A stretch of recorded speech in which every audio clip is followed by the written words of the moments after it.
මේ ෆිල්ම් එකේ මුලින්ම පෙන්නන්නේ ෆොටෝ එක්සිබිෂන් එකක්. ඒකේ ෆොටෝග්‍රැෆර් හරිම හැන්සම් බොයි කෙනෙක්.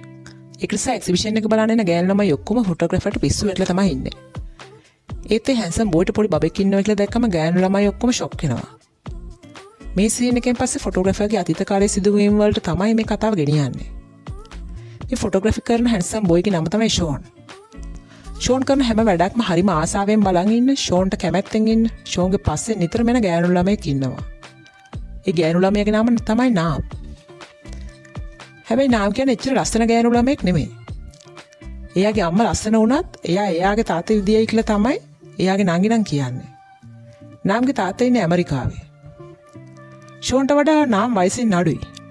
පොඩි පන්තිවල ඉන්නේ. ඒ කියන්නේ ෂෝන් කියන්නේ අයියා කෙනෙක්. නාම් කැමති ෂෝන් අනිත් අයට උදව් කරන නිසා. ෂෝන් ෆුට්බෝල් ප්ලේ කරනවා. ෂෝන් කියන්නේ කාගේවත් හිත රිද්දන්න නැතුව ෆන් එකේ ඉන්න කැරක්ටර් එකක්.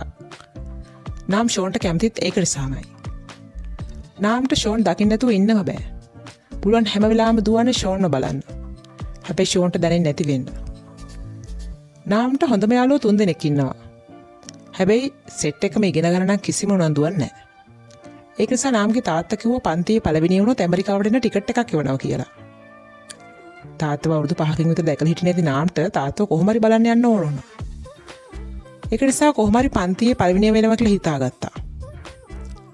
එක දවසක් නාම් යාළුවෝ සෙට් එකත් එක්ක බීම බොන්න පොලිමේ ඉන්නකොට එයා ක්ලාස් එකේ ඉන්න වසවර්ති කොල්ලෝ දෙන්නේ නාම්වයි යාළුවන්වයි තල්ලු කරලා ඒගොල්ලන්ගේ බීම ඉල්ලන්න ගත්තා. නාම් මේ කොල්ලෝ දෙන්නත් එක්ක ඒ කරපු කැත වැඩේ ගැන කතා කර කර ඉන්නකොට ඒ සීන් එක බලන් හිටපු ෂෝන් ඇවිල්ලා නාම්ටයි යාළුවන්ටයි බීම අරන් දුන්නා. නාම්ට අදහ ගන්නවත් බැරුව හිටියේ මොකද්ද ඒ වුනේ කියලා. ඒ සිද්ධියට පස්සේ නාම්ට එයාගේ යාළුවෙක් ඇවිල්ලා කිව්වා ක්ලාස් එකේ අර කොල්ලෝ දෙන්න ෂෝන්ට ගහන්න හදනවා කියලා. ඒත් නාම් යනකොට කවුරුත් එතන හිටියේ නෑ. ඒත් එතන බීම තිබිලා ෂර්ට් බටන් එකක් නාම්ට හම්බ වුණා. නාම් මේක ෂෝන්ගේ කියලා හිතාගෙන ළඟ තියාගත්තා. පහුවෙන්ද බලනකොට නාම් දැක්ක ෂෝන්ට ටිකක් තුවාල වෙලා තියෙනවා. නාම් බෙහෙත් ටිකකුත් අරගෙන ෂෝන් ළඟට ගිහිල්ලා වෙච්ච දෙයට සමාව ඉල්ලුවා. ඒ ෂෝන් කිව්වේ ඒක නාම්ගේ වැරද්දක් නෙමෙයි, ඒක නිසා ඒක ගැන හිතන්න එපා කියලා. නාම් ෂෝන්ට බෙහෙත් ටික දීලා යන්න හදනකොට ෂෝන් නාම්ට නම කියලා කතා කරා. thank you කියලා. නාම් මේ වෙනකම් දැනගෙන හිටියේ නෑ ෂෝන් නාම්ගේ නම දැනන් හිටියා කියලා. නාම්ට මාරම හැපි. නාම්ගේ යාළුවෝ දැනගත්ත නාම් ෂෝන්ට කැමතියි කියලා. නාම්ට ෆුල් සපෝට් එක දෙන්න යාළුවෝ පටන් ගත්තා. නාම්ගේ යාළුවන්ට ඕන වුණා නාම්ට කියලා ෂෝන්ට චොකලට් එකක් දෙන්න. ඒත් නාම් කෙලින්ම ගිහිල්ලා ෂෝන්ට එක දෙන්නේ නැති නිසා නාම්ගේ යාළුවෝ නාම් එක එකතු වෙලා ඒක ෂෝන්ගේ බයික් එක උඩ තියන්න ගියා. ෂෝන් කියන්නේ ඉස්කෝලේ ෆේමස් කැරක්ටර් එකක්. නාම් යාළුවොත් එක්ක යනකොට ෂෝන්ගේ බයික් එක ගෑල් ළමයි තියපු තෑගි වලින් පිරීලා. නාම්ගේ යාළුවෝ ඒ ඔක්කොම තෑගි ටික අයින් කරලා නාම්ගේ නාම චොකලට් එක බයික් එක උඩින් තිබ්බා. තිබ්බ තෑගිත් අරගෙන යාළුවොත් එක්ක නාම් යනකොටම ෂෝන්ගේ අතරම අහුණා. ඒත් ෂෝන් දැනගෙන හිටියේ නෑ මෙයාලා මොනව කරලාද මේ එන්නේ කියලා. ටික ලාවට පස්සේ ෂෝන් බයික් එක ගාවට ගිහිල්ලා බලනකොට බයික් එකට දී වෙච්ච චොකලට් එකක් තියෙනවා දැක්කා. චොකලට් එක ගන්නවද කියලා බලන්න හිටපු නාම්ගේ යාළුවෝයි නාමුයි දැක්කේ දී වෙච්ච චොකලට් එක බයික් එක උඩ තියෙනවා. නාමුයි නාම්ගේ යාළුවෝයි දැනගලා චොකලට් පෑන් එක දී වෙලාම ගියා තමයි කියලා. නාම් වගේම ෂෝන්ට කැමති තව ගෑනු ළමයෙක් ඉන්නවා. එයාගේ නම තමයි ෆායේ. ෆායේ නම් හැබැයි නාම් වගේ හැංගි හැංගි ලැජ්ජ වෙවි ඉන්නේ නැහැ. මොන විදියට හරි ෂෝන්ට ලඟ වෙන්න තමයි හදන්නේ. නාම්ට වඩා ෆායේ ලස්සනයි. ඉතින් නාමුයි යාගේ යාළුවයි නාම්ගේ පැත්තට ෂෝන්ව ඇදලා ගන්න මොනව කරන්නද කියලා හිතා ගන්න බැරුව හිටියේ. නිවාඩු කාලෙත් ආවා. නාම්ගේ යාළුවෝ නිවාඩු කාලේ කරන්න ප්ලෑන් කරන් හිටියේ එකම වැඩේ තමයි නාම්ව ලස්සන කරන්න try කරන එක.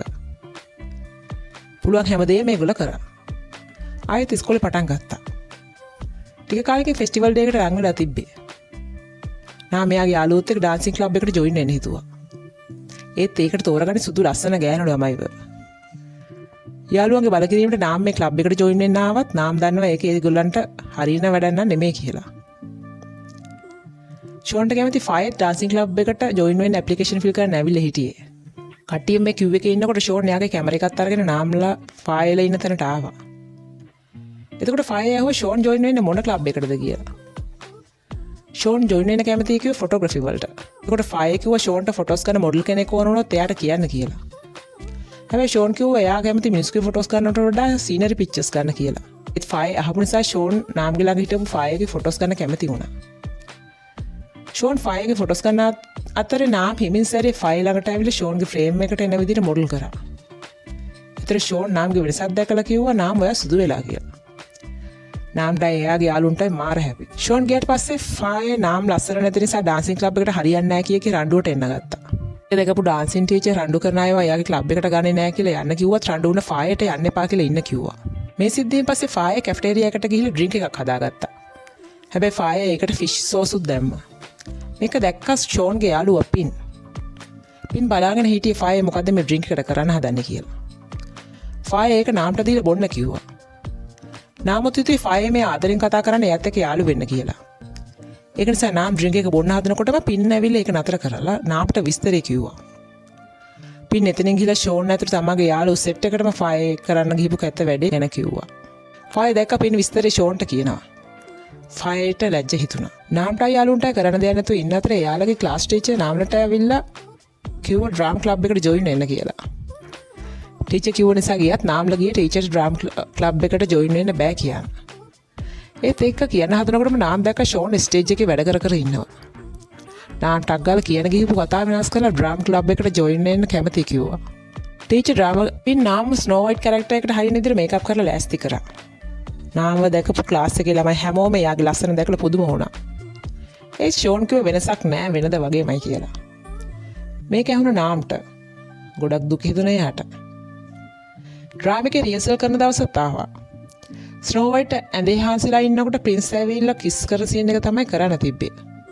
හැබැයි ප්‍රින්ස්ගේ කැරක්ටර් එක කරපු ළමයා ඒ වෙලාවේ ස්ටේජ් එකේ හිටියේ නෑ. ඒ නිසා ටීචර් එතන ඒ වෙලාවේ වැඩ කර හිටපු ෂෝන්ට කරන්න කිව්වා ඒ කැරක්ටර් එක. ඒත් නාම් මේක ගැන දැනගෙන හිටියේ නෑ. ෂෝන් ඔයා හරිම ලස්සනයි. මට ඔයාව කිස් කරන්න ඕනේ කියලා කිස් කරන්න යනකොටම එච්චර වෙලා ඇස් දෙක වහගෙන හිටපු නාම් ඇස් දෙක ඇරලා බැලුවා. නාම්ට හිතා ගන්නව බැරුණා. එයාව කිස් කරන්න එන්නේ ෂෝන් කියලා දැක්කට පස්සේ නාම්ට හරිම සතුටු හිතුණා. ලැජ්ජත් හිතුණා. නාම් ආයෙත් ඇස් දෙක පියාගෙන ෂෝන් කිස් කරනකම් බලාගෙන හිටියා. ඒත් අහම්බෙන් ආයෙත් නාම්ගේ ඇස් දෙක ඇරුණා. නාම් ෂොක් වුණා. එතන හිටියේ ෂෝන් නෙමෙයි. ප්‍රින්ස්ගේ කැරක්ටර් එක කරන පිරිමි ළමයා. ඒ ළමයා නාම්ව කිස් කරන්න ආවේ. නාම් බය වෙලා නැගිටලා එතනින් අයින් වෙන්න හදනකොටම නාම් බැලන්ස් නැතුව ස්ටේජ් එකෙන් වැටෙන්න ගියා. එතකොට එතන හිටපු ෂෝන් නාම්ගේ අතින් අල්ලලා ඇදලා ගත්තා. ෆෙස්ටිවල් එක දවසේ ඩ්‍රාම එක පෙන්වනකොට නාම් ඇක්ට් කරන ගමන් ෂෝන් ඇවිල්ලාද කියලා බැලුවොත් ෂෝන් හිටියේ නැහැ. හැබැයි ඉස්කෝලේට අලුතෙන් ආපු টොප් කියන පිරිමි ළමයා නාම් ඇක්ට් කරන විදිය බලාගෙන හිටියා. නාම් ඩ්‍රාම එක ඉවර වෙලා මේකප් රූම් එකට යනකොට එයාගේ මේසෙ උඩ නෝට් එකක් එක කොටසක් ආපු ඇපල් ගෙඩියක් තියලා තිබ්බා. මම කාලා බැලුවා. හැබැයි වස නැහැ කියලා තමයි නෝට් එකේ ලියලා තිබ්බේ. නාම් හිතුවා ඒක ෂෝන් තමයි ලියලා තියන්නේ නැත්තේ කියලා. ඒත් යාළුවෝ නම් කිව්වා එතන නාම් දිහා බලාගෙන හිටපු එයාගේ පන්ති පිරිමි ළමෙක් තමයි මේ ඇපල් ගෙඩිය තියන්නේ නැත්තේ කියලා. টොප් කියන්නේ ෂෝන්ගේ පුංචි කාලේ ඉඳලා යාළුවෙක්. එයා ගොඩක් හැන්සම්. ඒක නිසා ඉස්කෝලේ ළමයි දැන් ෂෝන්ටත් වඩා টොප්ටයි කැමති. ෆායෙත් টොප්ට හැගාගෙන ඉන්නේ. නාම්ගේ ඩ්‍රාම එක ඉස්කෝලේ හැමතැනම ටෙලිකාස්ට් වෙනවා. නාම් දැන් ටිකක් ප්‍රසිද්ධයි. නාම් දැන් වෙනදට වඩා ලස්සනයි. টොප්ට නාම් ගැන හිත ගිහිල්ලා. টොප් නාමව පෙන්නලා ෂෝන්ගෙන් ඇහුවා නාම්ට බොයිෆ්‍රෙන්ඩ් කෙනෙක් ඉන්නවද කියලා. ෂෝන් කිව්වා මම හිතන්නේ නැහැ. එයා තාම පොඩි ළමයෙක්. ඔයා එයාට කතා නොකරොත් හොඳයි කියලා. ඉස්කෝලේ ස්පෝර්ට් ඩේ එකේ වැඩ කටයුතු පටන් අරගෙන තිබ්බේ. ඒකේ ඩ්‍රම් මේජර් විදිහට හිටිය ගෑනු ළමයට තුවාල වෙලා අසනීප වෙලා හිටියේ. ඒ වෙනුවට කෙනෙක් නැතු වෙනකොට නාම්ගේ ක්ලාස් ටීචර් නාම්ගේ ළම යෝජනා කරනවා. ඒත් නාම් ඩ්‍රම් මේජර් විදිහට ඉන්න කැමති වුණේම නැහැ. නාම් කලින් ඒ කිසිම දෙයකට සහභාගී වෙලා තිබුණේ නැහැ. ඒ වගේ ක්ලාස් ටීචර්ගේ ගේමට කොච්චර ප්‍රැක්ටිස් කරත් නාම්ට ඩ්‍රම් මේජර් විදිහට හරියට තමගේ ඩියුටි එක කරන්න බැහැ කියලා තේරුණා. නාම්ට එපා වෙලා තිබ්බේ. ෂෝන් ෆුට්බෝල් ප්ලේ කරාට පෙනල්ටි කික් එකක් ගහලා තිබ්බේම නැහැ. එයාගේ තාත්තගේ සිද්ධියක් එක්ක එයා පෙනල්ටි කික් එක කිව්ව ගමන් බය වෙලා හිටියේ. නාම් ප්‍රැක්ටිස් කරන අතරේ ඒ ග්‍රවුන්ඩ් එකේම ෂෝන් ටීම් එකත් එක්ක ෆුට්බෝල් ප්‍රැක්ටිස් කර හිටියේ. ෂෝන්ට පෙනල්ටි කික් එකක් ගහන්න ලැබුණා. ඉස්කෝලේ හැමෝම දැනගෙන හිටියේ ෂෝන් පෙනල්ටි කික් එකක් ගහලම නැහැ කියලා මේ වරතේ. ඒසයි ෂෝන් දිහා හැමෝම බලන් හිටියා. නාමොත් එතන හිටියා. ෂෝන් පෙනල්ටි කික් එකක් ගැහුවට ඒක හරි ගියේ නැහැ. ෆේල් වුණා. ෂෝන් අප්සෙට් එකේ ඉන්නකොට ටීම් එකේ අය ආයෙත් ෂෝන්ට chance එකක් දුන්නා. උනේ chance එකේ හොඳටම පෙනල්ටි කික් එක කරා. නාම්ට ෂෝන්ව දැක්කට පස්සේ මොටිවේට් වුණා. බින්දරත් වඩා උනන්දුවෙන් ප්‍රැක්ටිස් කරා. පොඩ්ඩේ එක ආවා. නාම එදා හරිම ලස්සනට හිටියා. හැමෝම එයාගේ ලස්සන ගැන කතා කරා. හැමදාම අක්කා ලස්සන නෑ කිය හිටපු නංගි පළවෙනි පාරට එදා කිව්වා අක්කා එයාගේ අම්මටත් වඩා ලස්සනයි කියලා. ලස්සන විතරක් නෙමෙයි. නාම එයාගේ ඩ්‍රම් මේජර් විදිහට තමන්ගේ ඩියුටි එක හරියටම කරා. ෂෝනුත් හරි ආසාවෙන් නාමගේ ෆොටෝස් ගත්තා. ඒ දවසත් ඒ විදිහට අවසන් වුණා. ඊට පස්සේ මේ කතාව පෙන්නන්නේ වැලන්ටයින් ඩේ එක. එදා මුළු ඉස්කෝලේම ළමයි ඔක්කොම වැලන්ටයින් ඩේ එක සමරනවා. හැමෝම ඉස්කෝලේ ළමයි හැමෝම තමන් කැමති කෙනාට රෝස මලක් හරි තෑගි හරි ගිහින් දෙනවා. ස්පෝර්ට් ඩේ එකෙන් පස්සේ ඉස්කෝලේ හොඳටම ප්‍රසිද්ධ වෙච්ච නාමට පිරිමි ළමයි හැමෝම වගේ රෝස මල් තෑගි ගෙනත් දුන්නා. ඒත් නාම බලන් හිටියේ ෂෝන් එනකන්. ෂෝන් ආව නැති නිසා නාම මූඩ් ගහගෙන හිටියේ. ෂෝන් එකපාරටම එනවා දැකපු නාමගේ යාළුවෝ නාමට කතා කරා. නාම හරි සතුටින් ලැජ්ජ වෙයි ෂෝන් ගාවට ගියා. ෂෝන් නාමේ සුදු රෝස මලක් නෑ සුදු රෝස පැලයක් අරගෙන. නාම ළඟට ඇවිල්ලා සුදු රෝස පැලය දුන්නා. දීලා කිව්වා ෂෝන්ගේ යාළුවෙක් දෙන්න කිව්වා කියලා. නාමගේ සතුට ආයෙත් නැති වෙලා ගියා. ෂෝන් ඒක කියලා යන්න ගියා. නාම ගෙදර ගියාට පස්සේ එයාගේ පොතක් ඇතුලේ තිබිලා නෝට් එකක් හම්බුණා ඊළඟ දවසේ එයාව හම්බ වෙන්න එන්න කියලා. ඒකේ නමක් ලියලා තිබුණ නැති නිසා නාම හිතුවා ඒ ෂෝන් තමයි එන්න කියන්නේ නැත්තේ කියලා. ඒ නිසා නාම ආයෙත් බලාපොරොත්තු තියාගෙන නෝට් එකේ තිබ්බ තැනට ගියා. ෂෝන් එනවා. නාම හිතුවා අද නම් ෂෝන් Tamanට මොකක් හරි වැදගත් දෙයක් කියන්න එනවා කියලා. ෂෝන් නාම ළඟට ඇවිල්ලා නාම ගිහලා කතා කරනකොටම ෂෝන්ගේ යාළුවෝ ටොප් ඇවිල්ලා නාමට කතා කරලා කියන දෙයක් තියෙනවා කිව්වා. එතකොට තමයි නාම දැනගත්තේ ටොප් තමයි එයාව හම්බ වෙන්න එන්නේ කියලා නෝට් එකක් ලියලා තියෙන්නේ කියලා. ටොප් නාමට කැමතියි කිව්වා. නාමගෙන් උත්තරේ මොකක්ද අහනවා. නාමට ටොප් එක හරි තරහ හිතුණා. ෂෝනුත් එතන ඉන්නවා. අනිත් එක ෂෝන් මොකක් හරි වැදගත් දෙයක් කියන්න ආව කියලා නාමට දැනුණා. ඒ ටොප් නිසා ෂෝන්ට නාම එක කතා කරන්න බැරි වුණා. නාම ෂෝන්ගෙන් එහෙම මොන හරි කියන දෙයක් තියෙනවද කියලා. ඒත් ෂෝන් කිව්වේ නෑ මොකුත් නෑ මම මේ නිකන් බැලුවේ කියලා. එහෙම කියලා ෂෝන් යන්න ගියා. නාම ෂෝන් ගැන හිතාගෙන හිටපු කිසි දෙයක් හරියන්නේ නෑ කියලා නාමට හරි කලකිරීමක් ඇති වුණා. ඊට පස්සේ දවසේ ටොප් බයික් එකක ඇවිල්ලා ඇවිදින්න යමුද කියලා නාමගෙන් අහුවා. ඒත් නාම බෑ කිව්වා. ෂෝන්ගේ ෆස්ට් මැච් එක ප්ලේ කරනවා. යමුද එහෙම බලන්න. නාමට ෂෝන් කිව්වට පස්සේ වෙන කිසි දෙයක් මතක නෑ. නාම ටොප් එක ෂෝන්ගේ මැච් එක බලන්න ගියා. ෂෝන්ගේ ටීම් එක මැච් එක දිනුවා. නාම ටොප්ට කැමැත්තක් නොදුන්නත් ටොප් එකේ ඉන්නකොට නාමට ෂෝන් එක කතා කරන්න පුළුවන් වෙන නිසා ෂෝන් එක්ක ඉන්න පුළුවන් වෙන නිසා නාම ටොප් එක හිටියා. ෂෝන් නාමට මොකක් හරි වැදගත් දෙයක් කියන්න හදනකොටම ටොප් එතනට එන නිසා ෂෝන්ට එක කියා ගන්න බැරි වෙනවා. නාම ෂෝන්ලත් එක්ක ඇවිදින්න ගිහිල්ලා හිටිය නිසා නාමට එයාගේ යාළුවගේ බර්ත්ඩේ එක මතක තිබ්බත් එන්න වුණේ නැහැ. ඒ නිසා නාමගේ යාළුවෝ නාම එක තරහ වෙලා හිටියේ. නාම යාළුවොත් එක්ක කතා කරත් එයාලා නාම එක කතා කරන්න කැමති වුණේ නැහැ. නාම ෂෝන්ලගේ ක්ලාස් එකේ යාළුවෙකුගේ බර්ත්ඩේ එකක් සෙලිබ්‍රේට් කරන්න ටොප්ලත් එක්ක පොඩි පාටි එකකට ගියා. එදා ටොප් ඩාන්ස් කරන ගමන් ෂෝන් ඉන්න තැනම නාම්ව කිස් කරා. නාම්ට ඒකට නම් හොඳටම තරහ ගියා. නාම් පාටි එකේ ඉවරනාට පස්සේ ටොප්ට කිව්වා එයා කැමති වෙන කෙනෙක් ඉන්නවා කියලා. ඒක නිසා මේ සම්බන්ධකම නවත්තමු කියලා. නාම් කැමති කාටද කියලා ටොප් ඇහුවත් නාම් කිව්වේ නැහැ. පහුවෙන්ද ටොප් නාම් Tamanට කැමති නැති බව ෂෝන්ට කිව්වා. ඒ වගේම තමගේ හොඳම යාළුව තමන් කැමති ගෑල්ලමයත් එක්ක යාළුවනට කැමති නැති බවත් කියලා ෂෝන් නාම්ගෙන් කැමැත්තක් අහන්න නැති බවට පොරොන්දුවක් ගත්තා. නාම් ඉස්කෝලේ ලස්සනම අය අතරේ පළවෙනි තැනට ඇවිල්ලා ඉන්නේ. හැබැයි නාම් ළඟ දැන් කවුරුවත්ම නැහැ. ෂෝනුත් නැහැ. යාළුවොත් නැහැ. නාම් තනි වෙලා. ෆයිනල් ටොප් එක යාළුවෙන් try කරනවා. නාම් තනින් හරිම අමාරු කාලයක් ගත කරා. ඒත් නාම් මේ කාලේ හොඳට පාඩම් කරලා එක්සෑම් ලිව්වා. නාම ආයෙත් යාළුවෝ ළඟට ගිහිල්ලා කතා කරලා සමාව අරගෙන යාළුවොත් එක්ක යාළු වුණා. එක්සෑම් රිසල්ට්ස් ආවා. නාම වැඩිම ලකුණු අරගෙන. ඉස්කෝලේ අන්තිම දවසත් ආවා. ඉස්කෝලේ හැමෝම ෆොටෝස් ගහනවා. තමන්ගේ යුනිෆෝම් වල යාළුවන්ට කියලා සයින් කරව ගන්නවා. නාම වැඩිම ලකුණු ගත්ත නිසා තාත්තා නාමව ඇමරිකාවට ගෙන්න ගන්න හිතුවා. ඒත් ඊට කලින් යාළුවන්ගේ බලකිරීමත් නිසාම ෂෝන්ට තමන්ගේ හිතේ තියෙන කැමැත්ත කියන්න ඕනේ කියලා නාම හිතුවා. නාම ඉස්කෝලේ අන්තිම දවසේ ෂෝන්ව හම්බ වෙන්න ගියා. සුදු රෝස මලකුත් අරගෙන. ෂෝන්ගේ කියලා හිතාපු ෂර්ට් බටන් එකත් ඒකේ අලවල අරගෙන ගිහිල්ලා ෂෝන්ට දීලා අවුරුදු 3ක් තිස්සේ තමයි ෂෝන්ට කැමැත්තෙන් හිටිය බව ලැජ්ජාවෙන් කියාගෙන ගියා. ඒත් ඔක්කොම කියලා ඉවරනාට පස්සේ නාම දැක්ක ෂෝන්ගේ ෂර්ට් එකේ පින් ෂෝන්ට ආදරේ කියලා ලියලා තියෙනවා. නාම ෂෝන්ගෙන් ගැහුවා පින්ගේ ෂෝන්ගේ සම්බන්ධයක් තියෙනවද කියලා. ෂෝන් ඔව් කිව්වා. නාම්ගේ මුළු ලෝකෙම කඩා වැටුණා. අඩාට එතනින් ගියා. ෂෝන් ඉස්කෝලේ ඉවරලා ගෙදර යනකොටම ෂෝන්ව බැංකොක් ෆුට්බෝල් ටීම් එකට තේරලා කියලා ඒ වෙලේ මේ යන්න ලෑස්ති වෙන්න කියලා තාත්තා කිව්වා. ෂෝන් හරිම සතුටින් ගෙට ගියා. ඊට පස්සේ මේ ෆිල්ම් එකේ පෙන්නන්නේ ෂෝන් ගෙට ගිහිල්ලා ෆ්‍රිජ් එක අරිනවා. ඒකේ තියෙන නාම් ෂෝන්ගේ බයික් එක උඩින් තියපු දිය වෙච්ච චොක්ලට් එක. ෂෝන් ඒක මේ වෙනකම් තියාගෙන ඉඳලා. ඊට පස්සේ ෂෝන් එයාගේ කාමරේට ගිහිල්ලා එයාගේ ෆොටෝ ඇල්බම් එකක් දිගාරිනවා. ඒ මුළු ඇල්බම් එකේම තියෙන්නේ නාම්ගේ ෆොටෝස්. නාම එයා ලස්සන නැහැ කියලා හිතාගෙන ඉන්න කාලේ ඉඳලම නාම්ගේ ෆොටෝ ෂෝන්ගේ ඇල්බම් එකේ තියෙනවා. නාම ස්නෝ වයිට් කැරක්ටර් එකට රෙඩි කරන්න පින් නාම මේකප් කරපු විදිය. නාම ස්පෝර්ට් ඩේ එක දවසේ ඩ්‍රම් මේජර් විදියට හිටපු විදිය. ඒ හැමදේම. නාමට ස්නෝ වයිට් කැරක්ටර් එකට මේකප් කරලා එයාගේ ලස්සන දැකපු ෂෝන්ට හරිම සතුටු හිතුණා.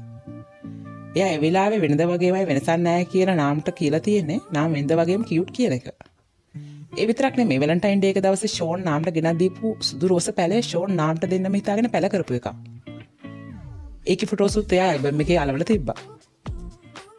එයා ඒක යාළුවෙක් දුන්න කියලා ඒ වෙලාවේ එයාට ලැජ්ජ හිතුන නිසා කිව්වත් එයා ඒක කිව් එක ගැන හරිම පසුතැවීමෙන් ඉඳලා තියෙන්නේ. නාම ඩ්‍රාමා එක කරලා මේකප් රූම් එකට එනකොට තිබ්බ නෝට් එක ඇපල් ගෙඩියයි තියලා තිබ්බේ ෂෝන්ම තමයි. ඇපල් ගෙඩියෙන් කෑල්ලක් කාලා තිබ්බේ ෂෝන්. නාමට එදා හිතුණා හරි. ටොප් නාමට කැමති කීප දවසේ ෂෝන් ඇවිල්ලා තිබ්බෙත් නාමට කැමති කියන්න. ඒ ටොප් නාමට කැමති කිව්ව නිසා ෂෝන් ආපහු ගියත් ඒ ගියේ දරා ගන්න බැරි දුකකින්. අපි දෙන්නගේ වෙලාව හරියටම ගැලපෙන්නේ නැති ඇයි කියලා ෂෝන්ට එදා නම් හොඳටම දැනිලා.